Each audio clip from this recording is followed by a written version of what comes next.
I'm about to combust. Right? Well, he's like beating on me. Well, Coach, congrats on the win. I know it's not the best of start you wanted, falling behind early, but your team responded to get a good win here. Yeah, you never wanted to give up a goal in the first 5 minutes of the game, and the lesson to take from this, we've done this now twice, coming out in the second half against Florida. We gave up a goal in the first 5 minutes, so we have to be better off the mark. We're good late in halves. We've scored goals late in halves, but we need to be better at the beginning of halves. How much of the sluggish start was it due to the fact you just had an overtime game against South Florida on Friday, and how much of it is the fact that maybe you didn't take the girls didn't take VCU as seriously, and VCU, you got kind of a target to VCU? I think they took them seriously because we didn't know much about them. When you go in with a little, we didn't have any video on these guys, so when that usually is the case, they come in, they're like, there's that feeling of we're not really sure what to expect. They just came off a win against Stetson, and their coaches are national team, former national team players, so I knew they're going to be a good team. So it wasn't that. I think it was just they just weren't plugged in mentally. There was a lot of. I think it had to be more about the legs from Friday night than anything. Going overtime, it's the emotional game, and you win it, and there's always that potential for letdown in that next game. And last year, when we beat Florida State in that overtime, we came back and played this similar type of game against South Florida, and ended up winning that in the last minute of the game, or last 2 minutes. So it's the same kind of thing. I think they just some of them were just drained mentally. Is that something they got to learn how to play? It seems every year the new girls have to learn that, because obviously in conference play it's every Friday and Sunday usually as well. So it's not like something you're not going to get used to. You're gonna have to and traditionally we're a very good Sunday team. I think it's just coming off of that. We have so much depth.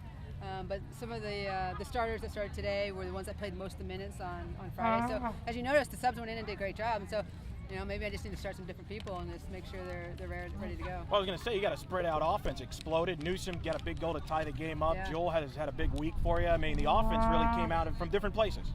It did, and that tying goal was huge, just to get that, just so we can let's relax, start playing our game. A-Rod's goal at the end was my favorite goal of the game, because it was executed off a long throw, and we've been working on those. We've missed some close ones. It's like finally someone put it in the back of the net. So we had help from all over the field. I think Katie Lynn came in and played great for us up top in the first half, and we needed someone to hold the ball. The backs played well again. I feel bad we didn't get the shutout for Jax, because she deserved it. Just, that one mistake. Talk about Jax, obviously stepping in now, 2 games, 2 wins. I mean, we talked about in the preseason, obviously Reyes gets a lot of the attention, but your backup's just as good as anybody, and this is a big occasion for her. Yeah, she's good, and these are her first 2 collegiate games. She's always been a backup, so her to respond like this is huge. It shows her mentality, and she's worked hard, and she's made sure she's ready. Can this be a game where the offense gets more confidence? Because obviously during the year you've seen me to be apprehensive, kind of tentative, as far as trying to get scoring chances, and today you put 4 back in the net. Can that kind of build momentum towards confidence? It always gives you confidence when you score goals, for sure, but we do have a lot to work on still in the attack.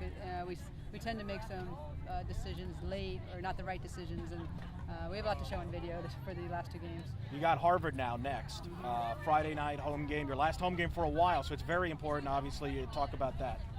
I haven't even been following them, so obviously we start with that. So I don't even know how they've been doing, but we'll hope to get some video on them, and it's going to be a good game. They're always a very good Ivy League. They do well in their conference, and so it's just a matter of getting information on them and preparing the girls. Is this a week where you got to obviously prepare for Harvard, but you also got to prepare the girls to not look ahead towards Florida State a week? That's going to be also the challenge this week in practice?